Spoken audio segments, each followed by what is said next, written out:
Hello, everyone, and welcome to Live Signing. I'm Danny Valdez, and I'm so glad to welcome back New York Times bestselling author Jon Acuff for the live signing of his next book, Soundtracks: The Surprising Solution to Overthinking. Jon? Thanks for having me again. I think it's going to be fun. Yes, I'm so glad to do this again. Jon was our first, if you will, modern live signing. After COVID and everything, we were doing everything remotely and from my personal home studio. And here we are, full circle back again. It's good. It's good to be back. And you've got a rad new book. It's bright. It's very bright. It's very bright.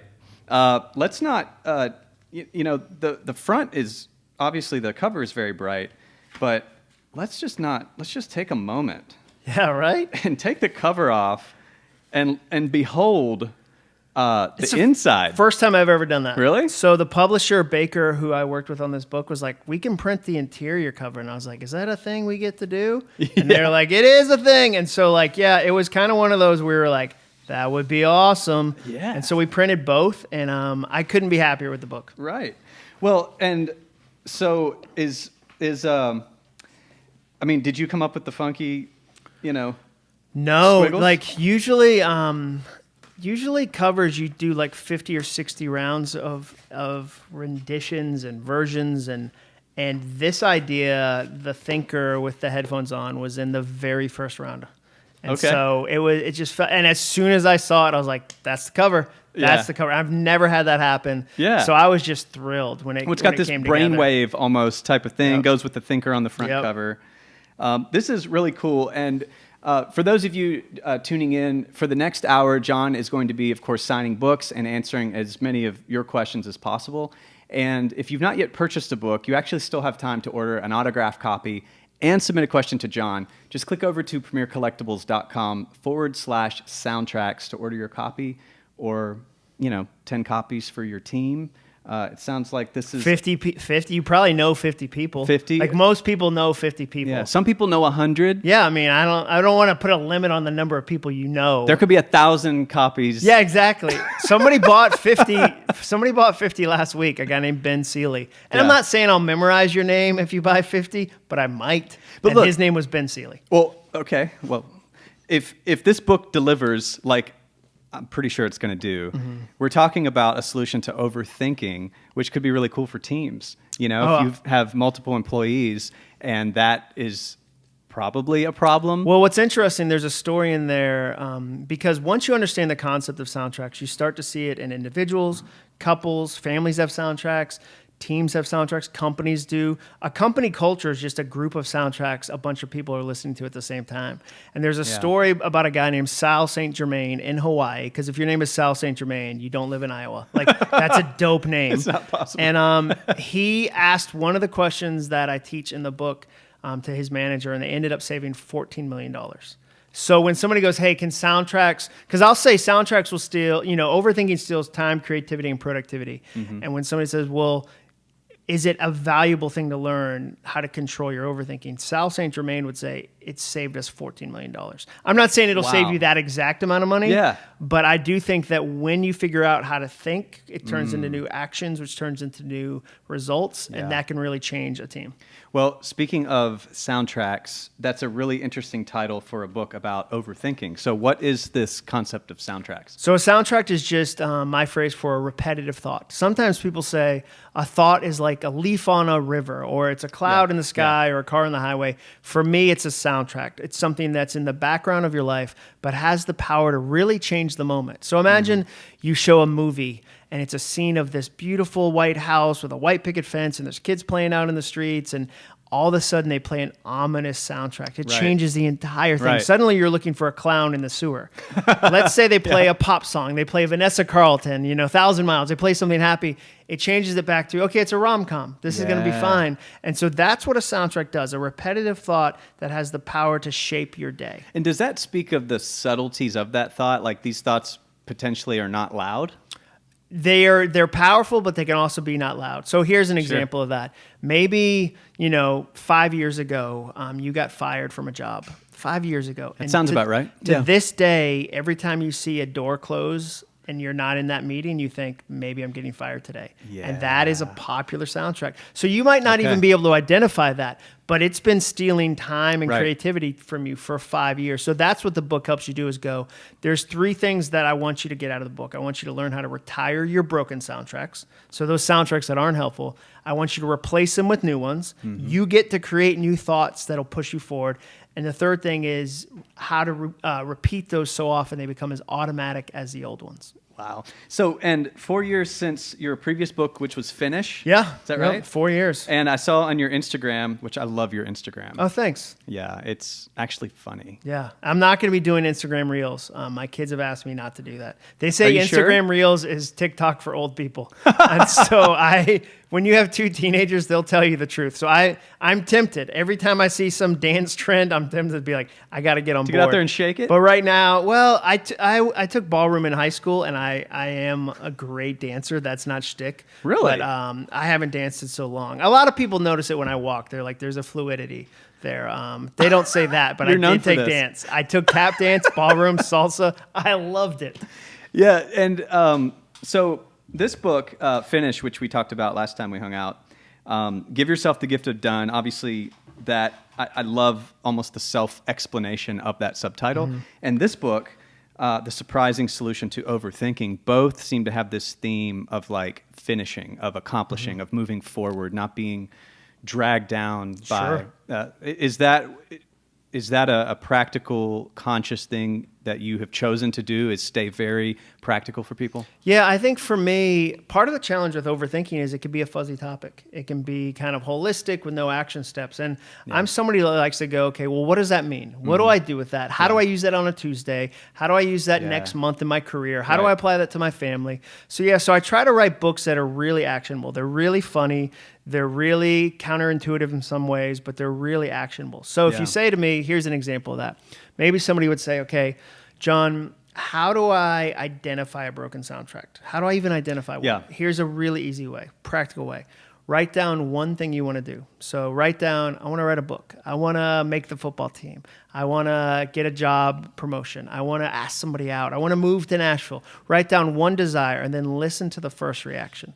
What's the very first thing you think? Because every reaction is an education. Or what about the way you feel about it? Like the first thing you start to, like if I think of when I just did that, I felt anxiety. Sure. I didn't think I shall now become anxious. No. I just felt like, oh, can I pull that off? Yeah, exactly. So you'll think, okay, well, somebody smarter than me has already written that book. Or, you know, who am I to write a book?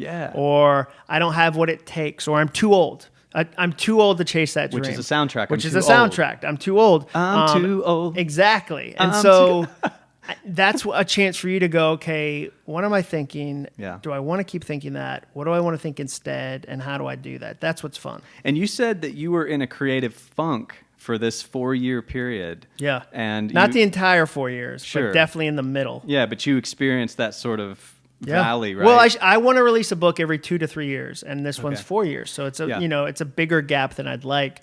After Finish came out, I got into kind of a creative funk, and there was a variety of things that I did to change that. But one of them was change my soundtracks. I had to come up with a very simple soundtrack that even I could remember when it came to writing. Because there's a lot of goals that the further you get away from them, the harder it gets to do. Every day you stack another day on top, it gets harder to do. So if you don't go to the gym for a week, it's not as hard as when you don't go for a month, when you don't go for 6 months. Like you stacked a lot of days. So the soundtrack I came up with was Writer's Right. And it's really simple, but I had to say writer's right. So today I'm going to write because that's what writers do. Writer's right. And so I challenge people, okay, if you have, what's something in your life that you feel stuck on? What's a simple soundtrack that can kick you out of that? And then you turn the soundtrack into actions. Because the goal of the book isn't to give you a bunch of new thoughts. That's not that helpful. The goal is to give you new thoughts that lead to new actions that lead to new results. That's where you see life change. Wow. And most people watching this don't understand that they get to choose what they think. They think a thought is something you have, not something you hone. I've even said that. I just had this thought as if it showed up on its own. And so that's the challenge, is once you realize that, wait a second, I get to choose the things I listen to. I get to choose the story I tell myself about myself, because, Danny, that's the most important story. The story you'll hear more than any other story in your life, more than any other story. Like, I don't care if you read Harry Potter 50 times, you've heard the story you tell yourself about yourself 1,000 times today. Wow. And if you can figure out how to change that story, which is what this book is about, Yes. the world changes. Oh, I love that. So you can help me, because when I see that word in bright yellow, overthinking, just off the cuff. No I pun. know it's so hard not to name a podcast that. I do have a podcast. It's called All It Takes Is a Goal, but it very it's not easily called could've- Off the Cuff? It could have been off, and I would have been like this. Hey. Off the cuff. When people see the photo of me for the podcast, they say it looks like an advertisement for a show by dads for dads, like an NBC sitcom. And I'm got a like, dad face. I got a dad head. And right now I'm wearing sneakers with jeans, which is a very dad move. The other thing that I do as a dad is I find myself saying, it's not heavy, it's just awkward. Like when I ever have to carry something, I'm like, it's not heavy, it's just awkward. Dads are never overburdened by weight. They it's can just like, carry it's any just weight. awkward. It's awkward. If it was made of styrofoam, it would still be awkward. Yeah, it'd still be awkward. Yeah. So you wrote something, and I love it. Overthinking isn't a personality trait; it's the sneakiest form of fear. And do you think that, like, because I've been guilty of this. Like, yeah, I'm so analytical. It's just it's just my special I'll thing. fix that right now for you. Yeah. I'll total that one's easy. The difference between analytical, the difference between being prepared, being detailed, organized, whatever, and overthinking is being analytical always leads to a decision and an action. Overthinking always leads to more overthinking. So that's how you tell. If you told me I'm analytical, I'd say, well, show me what you did with that. Yeah. Show me what you produced. Show me what you launched. Right. Show me the actions that came out of all that analysis. And if you said, well, I'm still in the process, I'd go, that might be overthinking. Because Yeah. again, those things, being prepared, leads to action. Overthinking leads to more overthinking. And do you practically help us get down to action here? 100%. Yeah. Yeah. This is, I mean, the whole book is about action. There's Yeah. so many different actions in the book. And what's nice is that they're simple. My goal as a communicator is to put handles on ideas. I'm a handle maker. We have enough ideas in the world. The world is crawling with ideas. We're in a building Yeah. that has 1,000 different nonfiction books in it right now. Yeah. We have a lot of ideas. We just don't have handles to pick them up and take them with us. Man, Am I supposed to be signing right now? you actually are. Okay. Welcome to Well, live let me- signing. Yeah. Welcome to live I signing. was like, I'm your host. I feel Danny like I Valdez. should be. Yeah, I feel like I should be. It feels like it's right in the title. It's supposed to be multitasking. So now you actually commissioned a survey Yeah. for this book. 99.5% of 10,000 people said that they struggle with overthinking. Yeah, that was a real surprise. Yeah. Well, and what's funny about that, Danny, so I commissioned this study with a PhD named Mike Peasley. Okay. He's a professor over at MTSU, and he's really been a huge gift to me in evolving the books. Because with research, it means it's not a book that I had an idea in my office and I hope it helps you. So Yeah. instead, we take all these ideas, he and I, and we test them with thousands of people to say what worked, what didn't work, what do we change. Before you ever see this book, a lot of other people have gone through it and tried the material, changed the material, helped me build the material so that when it comes out, you're not just relating something to me. Like if I'm the only story in here, it's kind of like a watered down memoir. That's not that helpful. The only person who can relate to that is Jon Acuff. Yeah. But if I instead go, there are 35 different stories.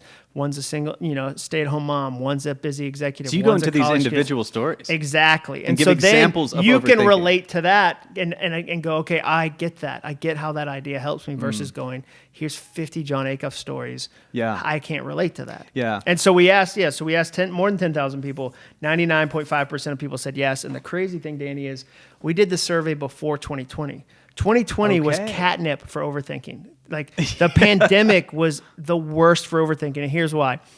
Everything is a thing. And what I mean by that is everything is challenging. So the other day I was out and about and somebody wanted to shake my hand. And right before I shook their hand, I thought, should I refuse? Should I give him Yeah. a fist? What's my elbow stance here? fist? Yeah, Like, should totally. I shake it, but then immediately dip my hand into an entire vat of hand sanitizer and be like, I'm just Right. scrubbing off this deadly pandemic you tried to murder me with? Is this a handshaking event? What does that mean politically? All those thoughts went through my head. 2 Yeah. years ago, you know what I thought when somebody wanted to shake my hand? Nothing. I Yeah. shook their hand. Make sure you connect. Exactly. But right now, everything is a thing. So everything you Everything is do a has thing. extra thought. So everyone Wow. is overthinking. So you think we're burdened with overthinking to a point of like crippling what we could be 100%. doing? People, I've read an article the other day that said people are afraid of the doorbell. They're afraid because they go, why didn't you text me from the driveway? Don't come to my doorbell. So now they're afraid of the doorbell. So yeah, we're overthinking everything. And then you add, think about a year. If you tried to describe 2020, if you tried to pitch it as a movie, the studio would say it's not realistic. If you said, okay, we're going to have a global pandemic, the likes of which we've never seen. We're going to have murder hornets. We're going to have the worst Then there's the election. murder. I forgot about the murder. Forgot about the murder. There's so many things that happen. Worst election we've had in decades. Contentious. We're gonna have social media be a dumpster fire. A movie studio would go, that's not realistic. Tell us about the movie with sharks and a tornado. That's more realistic. Yeah. That's what our year was. So everybody's overthinking. Yeah, I've overthought, and I didn't know it until this came in my mailbox. I have overthought everything. My son, who's joined us today in the studio, can attest. That I will stand in Home Depot and God forbid if there's a second option. Oh, yeah. I need one hammer. If there's a second hammer, I'm like... Dude, there's like 50 hammers. Some of them you're like, do I need carbon fiber? Do I need that claw on the back? Yeah. Maybe I'm going to be clawing stuff. I could claw stuff? Yeah. Should the claw be curved or a straight claw? Yeah, exactly. What am I going to run into? Am I hanging this on my pants? Is there do I need carpenter jeans now? Is that what I'm supposed to buy? Is weight an issue? I mean, I have felt like... I've almost taken pride in this idea that I go into every nook and cranny and make sure that it's all been thought through. But if I'm honest and I look at projects I've worked on, a lot of them sort of grind for a long time in the name of art, right? In the name of excellence, in the name of making it the best it can be. It just doesn't get done. Yeah, and if you don't take it across the finish line, then it was a great half project, but it was only fantastic half project. So, like in Finish, what I talk about, the phrase I use is starting is fun, but the future belongs to finishers. Mm-hmm. So, the difference is you actually have to bring it across the finish line. You actually have to finish the thing. And the other thing again is you just have to recognize, okay, I'm getting stuck on details. So here's a soundtrack. I'll give you a soundtrack for that exact problem. A soundtrack you can use for that situation is aim for enough, not all.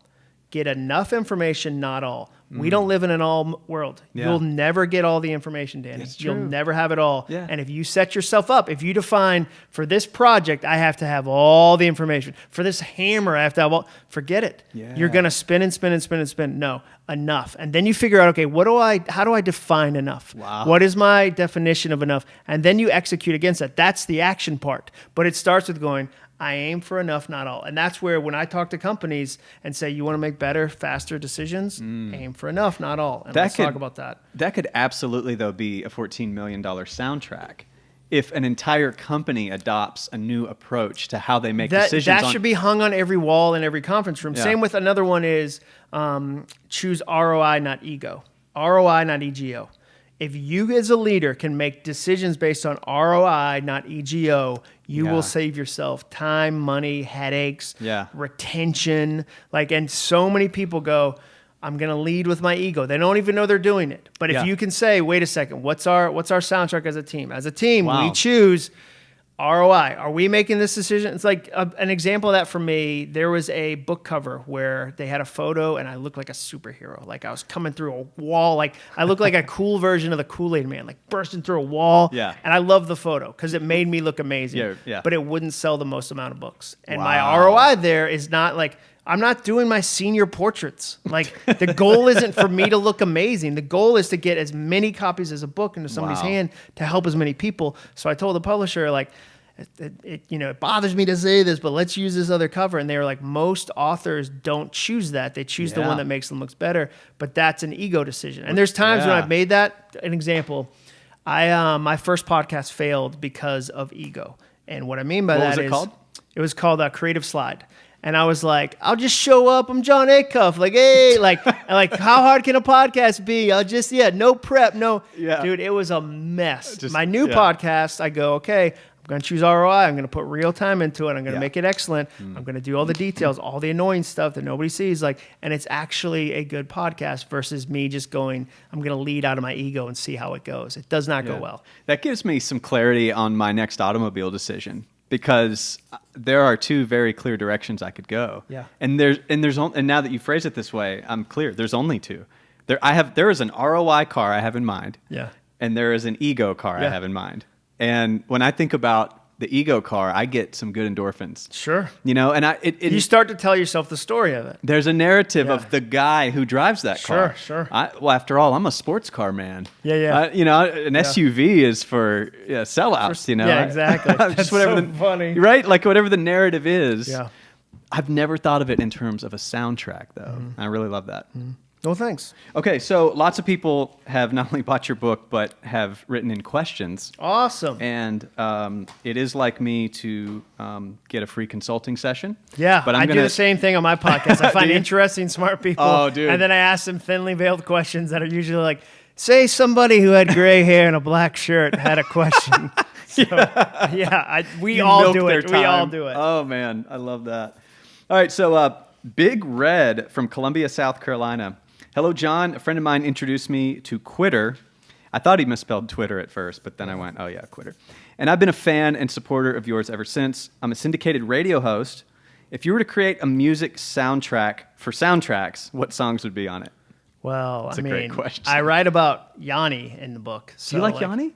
Live at the Acropolis is the best album ever Of made. all time? Yeah. Is he a modern day Mozart I or not? write about Yanni in here. Let me just read that section. Go let me find right that. now. Let me find where it is because I don't think. I have loved Yanni my entire life. Well, there's a lot of people that are about to get a treat about Yanni. Let's Some see people where have a it is. problem with Yanni. Yeah, I mean, like some people don't like the sunshine. I mean, like, what That's are you how gonna it do? is. Like, they That's how hate it is. puppies and rainbows. You can't save those people. Okay, let's see. Oh, okay, where is it? Gather evidence. There it is. Where's? Oh my gosh, I don't want to drag us to a halt. You're not dragging Looking us to for a halt. Yanni, because it's Hey, now's a good time while you're looking for Yanni to tell people about the certificate of authenticity and why we put that in there. A lot of books, they actually use a rolled stamp from the printer. And here, this is actually this man's hand is signing this book. It's this hand, That hand. this marker. You should do some left-handed signatures just as like special. No. Okay, ready? I got the. All right, okay, let's hit here it. we go. I'll just little unprompted reading hour. Please. What do you think is the second best album of all time? The best album of all time is undeniably Yanni's Live at the Acropolis. That's fair. But I think there are a lot of good arguments to be made about that silver medal category. If you've never heard that album, I'm sad for your ears and your heart. Capturing it in words is like trying to spell the sound a hummingbird's wings make or describe a unicorn's breath using only colors, but I'll do my best. Recorded in 1993 at the Herodes Atticus Theater in Athens, Greece. The concert took 18 months to plan. This was in the Rolling Stones at Madison Square Garden. Yanni, I honestly don't know if he even has a last name, had to woo the Archaeological Committee, mayor, and ministers of culture and tourism long before he could gift us a single synthesizer note. You ever get in a fight with your homeowners association because you wanted to change the color of your mailbox? Try throwing a concert in a temple from the Bronze Age. Everyone told him it wouldn't work, but Yanni didn't listen to the naysayers. He invested $2 million of his own money at a time when Yanni's reported net worth was $2,050,000. You do the math. The only thing bigger than Yanni's mustache is his appetite for risk. You think he lorded that personal investment over listeners? He didn't. He just gave us unforgettable soundscapes, like keys to imagination, Until the Last Moment, and Reflections of Passion. It goes on. But Big Red, I got to tell you, Wow. I love that album. It sounds like shtick, but I legitimately enjoy that album. I also love John Hopkins' album Immunity. I tend to write to like Icelandic dudes that don't have any words in their music because if I listen to lyrics, I'll go off. But I also love John Mayer. Like I think John Mayer's a really talented, creative songwriter. Brilliant. And so I would add those to my soundtrack. Wow. I'm so glad you're a Yanni fan. I rarely I went to a meet- Yanni concert in Nashville. Did you? Yeah, I got to sit on Yanni's tour bus. Not the Yanni tour bus, because you don't start with like LeBron, but like Yeah. we were on with the singers and the saxophone players. Nice, So man. yeah, it was hilarious. And the live show, pretty mind-blowing? Oh yeah. Yeah, I mean it's Yanni. Like It's Yanni, it's man. yeah, it's every I mean, I would rather be in Greece, to be honest with you, than T-Pack. Yeah, but yeah. it was the closest I could get. What a dream. And I bought a t-shirt.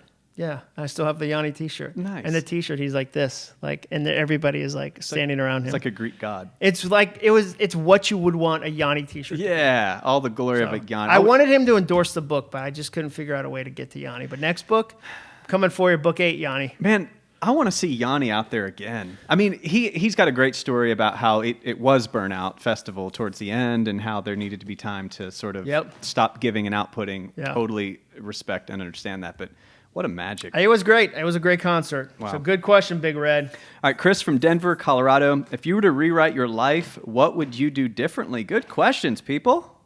One of the things I put in the book is it's not a regret that I look at in a way that it stops me from doing current stuff. I think it's always good to check yourself and go, is the regret of the past impacting my future? So I would say, though, in 2001, an example would be I had a blog. I started a blog with a friend of mine named Billy Ivy. It was called sweetraymond.com. We did music reviews. And this is before Twitter, Facebook, Instagram, before any social media.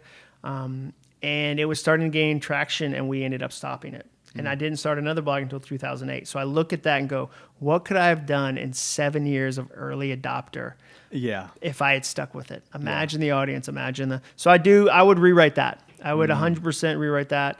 But that's the first one. That, and then the second thing was I would go to a study abroad program in college. I didn't do that. My wife did that. A bunch of my friends did it. And it's this rare, special time where you can go live in London for a semester. And burn you. Amazing. And so I should have done that. I look back and go, I wish I had done that. Brian from Orlando, Florida. Before you actually started writing that book, did you ask experienced authors for advice about the things to consider in the writing process? Or did you just jump in and try to see and feel where it leads and sort of sort things out later? And having done it that way, what would you change or do differently the next time? Well, I mean, this is my 7th book, so I felt like I've got a pretty good system. Every book's different, but I had a sense of where I wanted to go. I would say what helped me the most with this book is that I spent probably 6 months on just the proposal. There were a lot of people that were like, but you've already written books, you don't have to spend that much time on the proposal. But I really worked hard on getting the outline right and the chapters right and figuring something out. You always end up writing a different book than you start writing. That's how it always goes, like, because you learn things along the way. But I felt like the proposal process was really helpful. So, and do you do a proper, like, when you say outline, chapter by chapter or idea to idea? Like, chapter by chapter. The way I do books is I find there's 3 things I look at. This is my Venn diagram of how I do books, how I do speeches. This is how I do entrepreneur ideas. I look for 3 things. I find a personal passion. Something I'm deeply connected to. A question I'm willing to spend years answering. I'm going to talk about this book forever. You already brought up Finish. I've been talking about Finish for 4 years. Yeah. Deep personal connection. Second thing is Love that. need. Does the audience need it? Am I hearing clients talk about it? When I go travel to Microsoft or Comedy Central, are they talking about it? When I'm on Instagram, are they talking about it? Third thing is there a spot for me in the marketplace? Is there a spot for this idea? And so how would you find that out, though? Well, that's the easiest thing in the world, the internet. Just like look it up. like Finish. Let's take Finish as an example. When I went to Amazon and typed in the word Finish, the only thing that came up were dishwasher detergent. No to way. this day, if you look up the word Finish, it's dishwasher detergent in my book. And I realized, wow, we over talk about the start and we don't talk enough about the finish. Yeah. So maybe there's a spot. With this book, I recognize that a lot of books, there's some great books about overthinking, but a lot of them say, stop it, stop it, stop it. And my view was, why would I ever turn off this amazing thinking mind? I'm really good at thinking. What if I just fed it with the right things? What if I fed it with the soundtracks that push me forward versus hold me back? I personally think it's impossible to stop overthinking. I'd rather weaponize it for my own good than go, I'll just turn off. I've got 45 years of learning how to think. What if I could get it to teach me good things? My phrase for that is, if you can worry, you can wonder. If you can spin, you can soar. If you can doubt, you can dominate. So the brain that told you for years, I can't write a book, can be taught to tell you, I can write a book. I have to write a book. And so I saw those 3 things. Then we asked 10,000 people. 99% said they needed the book. Yeah. And then I've got kind of the Venn diagram right there, that spot in the center. And if you don't have the personal passion, for instance, and say you find a need and you find a hole in the market, but you're not connected to it, you just created yourself a new day job. And you won't lean into it. Say you find, wow, I have a personal passion. Nobody's serving it in the market, but nobody needs it. That's a hobby. I love that you're into ferrets. Be into ferrets. That's fantastic. Nobody needs an albino ferret ownership manual. Like, that's a hobby. Go do a hobby. That's fine. Say you go, I found a need. I have a passion, but the market's already really full. You know what you have? You have a cake pop. If you told me today, John, I've got this crazy new idea, I'm going to do cake pops, I go, Put a cake on a stick. Yeah, they're like, by the time they're at Starbucks, it's a wrap. Like it's over. The market's too full. Yeah. So once I have those three things, I know, okay, now I can spend a couple years investing my life into this topic. Okay, and that's in here. Yep. Okay, I love this. Heather from Dallas, Texas. How can we challenge other men to be vulnerable? Well, I mean, I guess it depends on who the man is. If it's your father, there's one answer. If it's your husband, that's a different answer.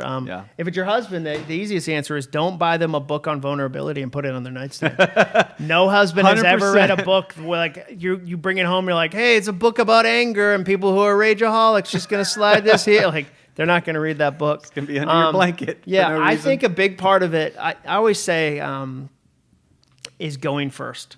If you want something in a relationship, a great thing to do is go first. Because when you go first, you give everyone else the gift of going second. It's hard to go first. Yeah. So go first, give them the gift of second. The second thing is allow the men in your life to have their own experience, not your experience. So for instance, there were years where I would tell my wife, oh, I've got this idea, and I'd be really excited. And when she wouldn't mirror my exact excitement, I would see that as failure. Yeah. Instead of me allowing her to express it her way. Sure. So I wouldn't, if I was trying to get, vulnerability, somebody to meet me on my level of vulnerability, I would let them have their level of vulnerability. I wouldn't hold them to mine. So if you go to a man, a woman, whoever, and go, my definition of vulnerability is these 10 things, and you only did 4 of them, so therefore you failed.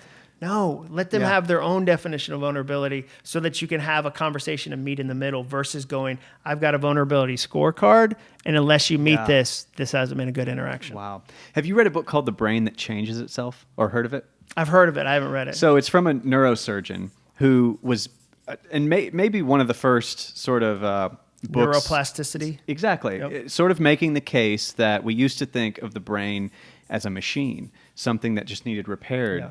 And he said, no, it's actually a living, breathing organism that is more plastic than it is metal. And he talked about how he would take people that had one arm and who had ghost pain in the missing limb. So the limb's not there, but they feel pain in their hand that doesn't exist. And it's bad pain. I mean, it affects their life. And they created this mirrored box so that when the person would look down, they would see an image of their arm.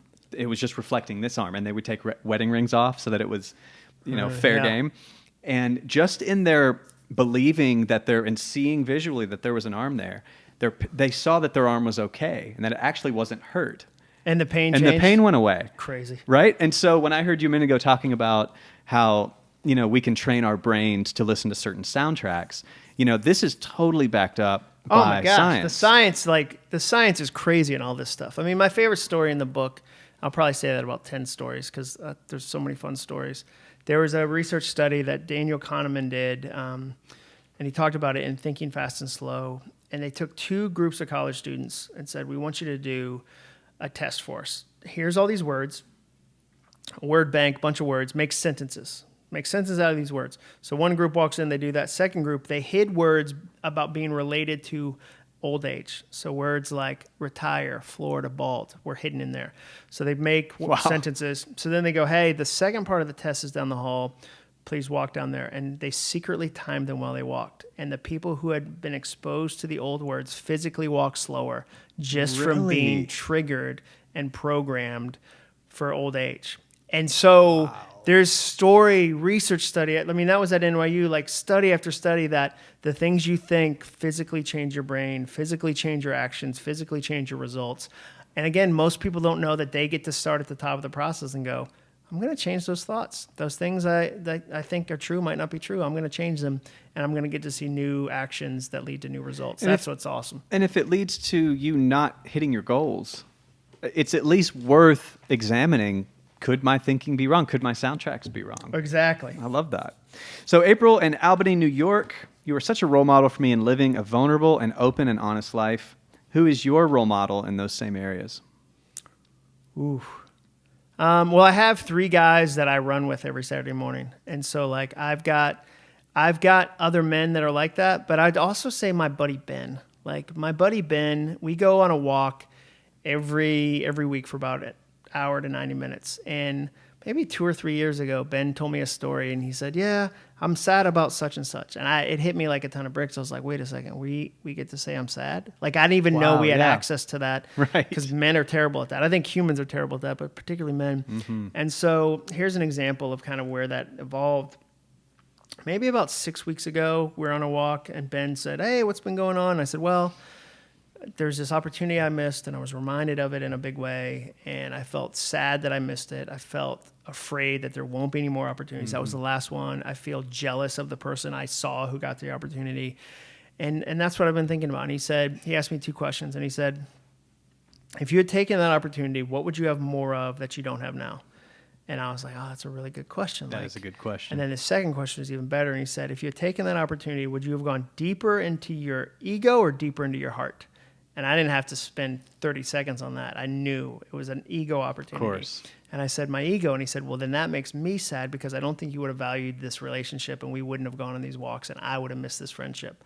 And that was a huge gift. Mm-hmm. And I don't get to receive that gift unless I'm vulnerable. Wow. I don't get to receive. He doesn't get to tell me that unless I'm honest. If I go, our week's going pretty good, like I'm out here crushing it. But instead I said the real thing, which meant he got to speak real to me and I got to get a gift. Mm-hmm. So that's having guys like that model that. And then me learning how to do that has been super helpful. Do you think jealousy is a good indicator of when we're walking in our ego?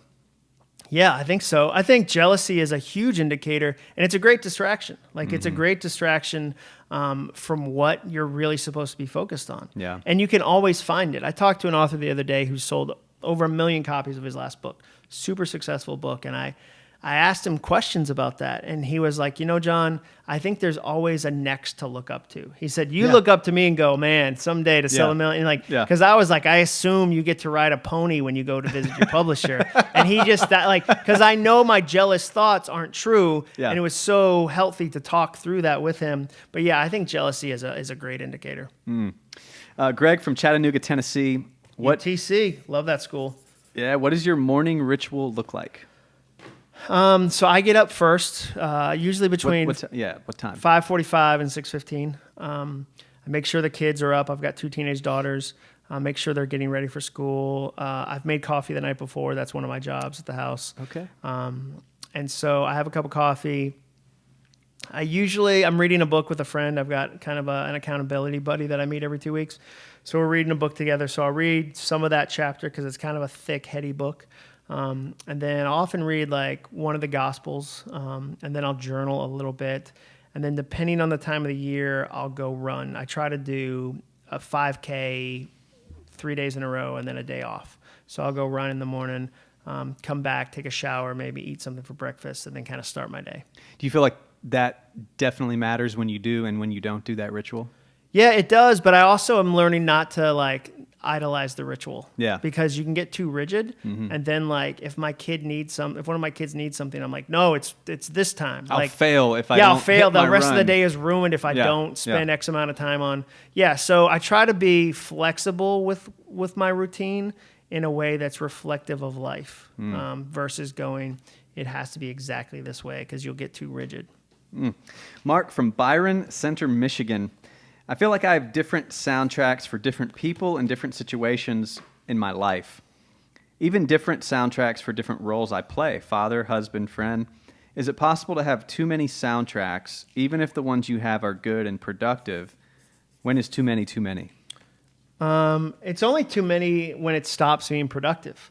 If you're producing at the level you want to produce and you're able to be connected to your family and your career and whatever, your spirituality, whatever, I don't think there's too many. I teach a lesson about what I call a motivation portfolio, because a lot of people misinterpret things like Simon Sinek's Start With Why. They go, I got to have one form. And then they go on this vision quest and go, I have one form. And then when that one doesn't work someday, you quit. I'd much rather you have a motivation portfolio. I want you to have 20 forms of motivation. So when the first 10 don't work one day, you've got 10 more to lean on. Because some days the song gets me out of bed, and I'm excited. Some day it's a conversation with a friend. Some day it's like remembering I'm doing this for my kids because I want them to go to school, whatever. But some days none of that helps, and I want to have a deep motivation portfolio. Yeah. So it's the same with soundtracks. I'd rather you have lots of soundtracks, positive, new soundtracks you've chosen. So on different days you can go, oh, this is the one. Yeah. Like this is the one that's moving me forward. Awesome. And I do think, and I talk about this in the book, you have a soundtrack for every person, a soundtrack for every project. Yeah. But you'll know when, you know what, I've got so many, they're not helpful. Sure. Like start with a few, and they're not all created equally. Like my most important soundtrack, somebody asked me that the other day, is light and easy. Like I want this book to be light and easy. The writing process is light and easy. The marketing process is light and easy because my wife rather than a stress meltdown. My wife 4 years ago was like, you're a jerk for the 2 years when you write a book and you're a jerk for the 2 years when you sell it. And that's not like, this ain't it, dude. It's too many years. Like I'd rather you be a plumber than be this way. You need a different fuel. So the next book, I think I'm going to explore, how do you have a good fuel that sustains you? Because a lot of people that are high performing use stress, use crisis, use the fear of failure, use all these things that are good for short bursts, but in the long term make you miserable to be around, and you never get to enjoy the success. And that is a negative soundtrack. I must wait until the night before. I must be at... I need a crisis that I can fix in order to get excited. And then you become deadline addicted. And so there's all that. Yeah, it's a fascinating idea that I'm just starting to kind of explore. I need a crisis in order to pull this off. Oh, yeah. And so then what happens is you start to create crises. So we've all had managers that were great at putting out fires. When there wasn't a fire, they didn't know what to do, so they kicked over anthills. They started fires. And so that's the challenge. Man, that's a huge concept. Okay, back into this book now. Do you have a favorite chapter? I really like the symbol chapter. Symbol? Yeah. Making a soundtrack stick with a symbol I thought was really fun. I mean, the Yanni section makes me laugh. The me getting water in my car makes me laugh. There's just a lot of funny moments. Water in your car? Yeah, but I think the soundtrack symbols chapter is my favorite one because it's just super practical and super fun. Yeah, chapter 10, make a soundtrack stick with a symbol. That's cool. That's giving a picture, if you will, to your soundtrack? A tangible. It can like be a totem? Yeah, spinning exactly. top It can be a coin. It can be... So the problem is, here's a soundtrack for you. Don't give the problem a year and the solution a week. So what happens is people go, I've thought this broken soundtrack for a year. I've tried this new one for 10 days. It's not working. Yeah. Same with diets. So go, I've tried this new diet for 10 days. Right. You've done 10 days, but it took you 10 years to gain the weight. It's so unkind to yourself to give the problem 10 years to develop and the solution 10 days. So good. And so the symbol is another way to make sure you repeat it in a way that it actually sticks. Yeah. So you don't take this baby doe-eyed new soundtrack and put it up against this 5-year, this soundtrack's on steroids. You've listened to it 1,000 times. You take this new one and go, good luck. I'd rather you go, no, I'm going to stack the odds in my favor. I'm going to have it on a Post-it note. That's a symbol for me. I'm going to have a coin I carry in my pocket. I'm going to pick up this pine cone in Jackson Hole, Wyoming that reminds me to don't miss it. I'm going to do all these things that give me a chance to actually beat back the old one. Yeah. I noticed, too, there's some links in here throughout the chapters. Is there a broader experience when we're reading the book? We go online somewhere, things happen? Yeah, there's a soundtracks course. So that was really fun. I mean, goodness gracious, if you don't film in some fun places in Nashville, I mean, you know that better than most people.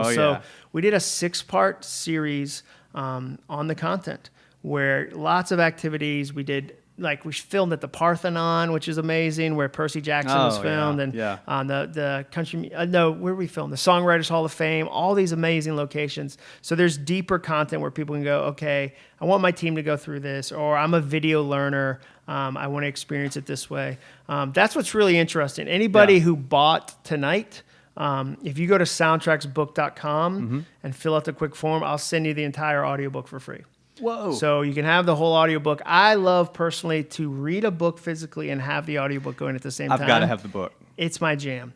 And so if you want a free copy of the audiobook and you order tonight with Premiere, just go to soundtracksbook.com, fill out the quick form so I know where to send it, and I'll send you the whole audiobook before Friday night.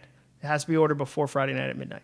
So cool. So wonder if we can carve a little time for our famous Totally. 22 questions in 2 minutes. Are you game? Yeah, I love it. All right, let's do this. Who would you like to have dinner with, past or present? Past or present? You have to say Jesus, right? Is that the right answer? It's one of them. Okay. Past or present? Yeah, let's go Jesus. Jesus. Yeah, I was gonna say Michael Jordan, but I met him already. It wasn't that great? Just a guy. Yeah, just a guy to play basketball. Which one, Game of Thrones or Stranger Things? Stranger Things. What is your favorite breakfast food? Grits. Ooh, We live in the South. that's the first grits answer. Yeah, Everybody good. says like breakfast burrito or something. Yeah. What's your favorite genre of music? Like ambient, like I guess ambient, like techno kind of. Chill house is Chill what you house, want. yeah, exactly. That's what you're looking for. Chill house. My absolute peak. Yeah. It's on 24 Yeah, hours okay. a day. Yeah, good. Yeah, I love it. And it gets you in the state, doesn't it? Yeah, it does. You stay in this flow, thinking, does. thoughtful. Yeah, man, that's great. What is your favorite international cuisine? Sushi. Who was your idol growing up? Probably Michael Jordan. Oh, not Jesus? No, yeah, weird, John. I'm already having dinner with Jesus. Come on. What's your favorite candy bar? Favorite candy bar? I'd say Reese's Peanut Butter Cups or Cadbury Cream Eggs, which are the best. Both hard to beat. The caramel is useless. We already have the Rolos. We don't need a caramel-filled Cadbury egg. Yeah, it's back to your. Is there a spot in the market for it? No, of it's thing? not. Do you have a favorite season? Fall. I grew up in Massachusetts. Falls were amazing. What's your favorite childhood memory? I'd say probably like picking apples with my family in the fall in Ipswich, Massachusetts, or riding my bike to the beach. We lived in a town that was on the water on the North Shore of Massachusetts. It was like a postcard. Wow. Did you have withdrawals moving inland? Yeah, 100%. We bet. moved to Central Mass, which I love my friends, but like, I don't care who you are. When you leave like a place with a lighthouse, There's you're a like, magic that's a bummer. on the coast. Yeah, come on. There's something special Yeah. there. Did you ever have an imaginary friend? I used to put myself to sleep when I was little by thinking I would rewind my entire day as if a turtle was going through every part of my day because I could hear my heartbeat when I was laying. Yeah. And so I'd imagine it was a turtle stepping and going like, and I would replay my day like, oh yeah, then I went to school and then I went and I played. And like by the time he got like halfway through my day, I was asleep. That's fantastic. That's a really specific answer. Do you have a favorite animal? I assume a turtle. No, I like birds. Man, birds are amazing. They're special. They're geniuses. Yeah. Like birds I put this in the book, birds can sleep with one half of their brain and keep one half awake. Really? Yeah, that's how they fly across the Atlantic. They can separate They're parts of sleeping their while brain. they're flying? Half of them are. And same like when they're in a nest, they can turn off one part of their brain to stay awake for predators. Like birds are amazing. That's incredible. I'm glad I went to school today. Yeah. What is your go-to workout? Running. I love running. What do you never leave home without? Pants. Big on pants. I'm big on pants myself. Yeah. You know, Yeah, I find myself every time I leave my A house. notebook. I have a notebook in my car in case I got here early and had time to write down ideas. So a notebook. That's cool. All right. Do you have a favorite superhero? Batman all day because he seemed attainable. I know I'm not rich. Like I don't have a cave and like a butler, but like Superman, I couldn't really like when it's like Green Lantern, I don't have the ring. Like I can't relate to that. Batman, I'm like, if I do enough push-ups. Batman made a choice. Yeah, exactly. He got up and he doesn't have a yeah. superpower other than just blind rage and revenge and then money. So like Batman, dude, all day. That's so easy. And Batman's always taking insane risks. Like when you're like, Batman, why? He's always like, and Alfred's like repairing his broken back. And you're like, I don't think he's that good at it. I know he was a medical doctor in the army. I know a lot about Batman. That's cool. What's your favorite time of day? Like 5 p.m. End of the day, sitting on the back porch with my wife. Like that's the best. Have you ever ridden in a hot air balloon? No, dude. I've never even been to New Mexico. Where like New Mexico is made of hot air balloons. Oh, I was trying Santa to Fe, Santa Fe Hot Air Balloon Yeah, of Festival, or course. Albuquerque. I don't know where they do it, but no, I haven't. Although we have some here, I see them every now and Would then. you ever? Yeah, totally. I would never. Never? No. Why? Because of crashes? It's going down. Like I don't think it'll go down. When Would I you go, skydive? No, my Yeah, chute won't open. 100%. I would never skydive. No. What if your son, who's right over there, said, "Dad," let me finish the sentence. Okay. He said, "Dad, it would mean the world to me. Like If you don't you dare. on my 18th birthday, Dad, No, he's if gonna you- do it. If you would skydive with me, it would mean the world to me, and I'd probably write a book and I'd dedicate it to you. And my life would go on a whole new course. I would never do drugs. Like even as they legalize every drug, I will never do them. Yeah. For this moment, would you skydive with them? I'd be on the plane. Really? I'd skydive. Ooh, I wouldn't skydive. Don't you dare say it, son. You He's do drugs gonna. on your own accord. Yeah, he's gonna. regardless of my Yeah, choices. I feel like I'm contributing. That was question 23. That's good. Shit. Favorite board game? I like Risk, but I play it with one's my neighbor and his friend. Its name's Todd Smith. He's in this band called Selah, which is like this beautiful Christian band, but he is so competitive. Like he sings the sweetest, nicest music, but you get him on a Risk board and he and his buddy Dan. So like I like playing Risk with them, but man, they're competitive.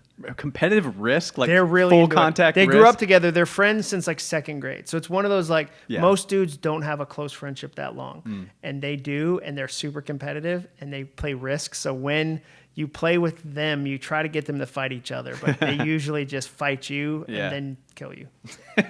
What are your favorite pizza toppings? Sausage, cheese, and then like additional cheese. Additional cheese. Yeah, That's like a good more one. cheese.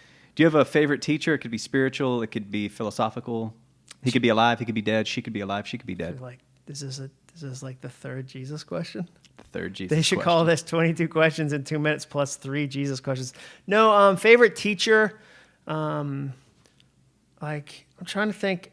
I had some great journalism professors in college that Yeah. believed I was a writer before I believed it. Wow, really? So that was super helpful. Yeah. Do you like, you know what? Little segue. Do you write, like, does it, when you're not in obviously a creative funk, I mean, typically, does it flow? Does it flow? Like, No, I get there. Like once I break through the kind of the resistance, as Stephen Pressfield would say, yeah. there's moments where it feels like running downhill. That's when I know I'm in the flow. Yeah. It feels like running downhill. And then later when I go back to it, a day or two later, I don't necessarily remember that exact moment. Yeah. I'm like, oh, that's You were good. flowing. Yeah. Do you like movie popcorn with or without butter? With butter, definitely. Yeah. You're a human. Who is your favorite author? My favorite author? Asking an author his favorite author. I would have to say, One of. It's that's a bit much. to dude, say. Alexandre Dumas, Okay. Count of Monte Cristo. That's my favorite film and book of all time. It's in my top 10 fiction. Like I'm listening to it right now on audio, and it's amazing. And I've listened to that book. I've read that book. And Have you listened seen to the that book. film? The one with Jim Caviezel? Jim Caviezel. It's okay. It's okay. Well- The end is different. Is it different than the book? We'll talk about. I don't want to spoil. I mean, that movie came out a long time ago. So, dude, he ends up with Mercedes. The book, he doesn't end up with Mercedes. The whole point of the book is that like he doesn't go back with her. He has that new woman that's in his life that was with him, and like Because that's life. because that's life. And she's become like she's a shallow, empty person who sold him out, and he recognizes that as he goes. So I didn't like that in the movie. That's fair. But how do you put, dude, the book is it's 42 hours long. So how do you put a 42-hour book Yeah. into a 2-hour movie? So just I choose no your shame. ending. You That choose your and ending. The Shining. The Shining, I love. I read that the other day. Was the line "It doesn't matter, God believes in you" in the book, or do you remember? I don't It's a think big- so. It's a The big best book. line in the book, though, is and by the way, John Wick is based off of The Count of Monte Cristo. Every revenge movie takes its Yes. motivation Yes. from John Wick. Like The Equalizer was Sure. was from Count of Monte Cristo. All the Mel Gibson films. All Payback, anything that's a revenge movie. So there's a scene where, in the book, he's been in jail. He gets he escapes from jail. He has all this money. He goes back and repays all his debts. So anybody Yeah. who was nice to him, he like helps their shipping company. This is 1800s. Yeah. And then there's a moment where he's paid all his debts, and he says, "And now I say farewell to kindness and to all human decency and goodness. For now I shall be the revenging angel of revenge at the Lord's hand." And so it's this like That wasn't in the switch- film. It's a switch moment. Like, and I butchered it. It's such a better line. No, that's powerful. But dude, as a concept. it switches the entire Yeah. book where you go, Yeah. oh no. And it's like John Wick coming out of retirement. It's like him digging his weapons where he's buried them in the cement. And you know, like, It's or on. Man on Fire. Man on Fire, Denzel Washington getting sober to go try to get revenge on the people who kidnapped the girl. Like every movie has that, but it was just and you're 15 hours in, or 15 hours into the audiobook when it finally is like,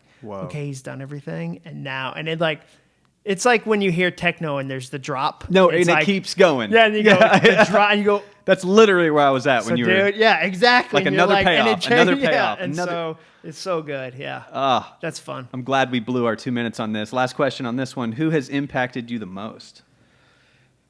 Impacted me the most. I would say probably my dad. Like I was talking to him on my way here. He texted me today. I'll read you the text he sent me today about the book, because it shows like this is me doing soundtracks, and my dad. So my dad's reading the book right now. And he said, I'm loving listening to the book. Wow, it is so tight and packed with such helpful material. I can't believe your vocabulary. This will become a reference book for people that they pick up again and again. Way to go. Who knows when you'll be finished with this potential. We'll have to turn off the 7 soundtrack. So Enneagram 7, like fun loving. Sure. He said, we'll have to turn off the 7 soundtrack that only what is new is life-giving. So a broken soundtrack is only new ideas are life-giving. So the second it's been shared, move on to the next one, move on to the next one, move on to the next one. Yes, Dad. I'm supposed to sit on this one. Like, this is one that I'm going to sit on for a while. And then he said in parentheses, who would ever go to a James Taylor concert if he listened to that soundtrack? Like, if you went to James Taylor and he was like, I'm not doing Fire and Rain tonight, it's an old song. If you went to U2 and Bono was like, I'm not going to do one, this is all new songs, you'd be like, that sucks. Like, we want to hear Where the Streets Have No Name.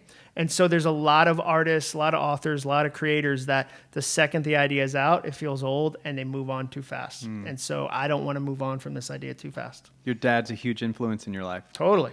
Wow.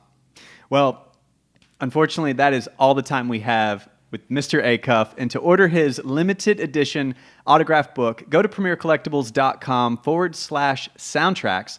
And whether you are a collector or lover of books, Premier Collectibles has the best-selling author-signed books that everyone wants.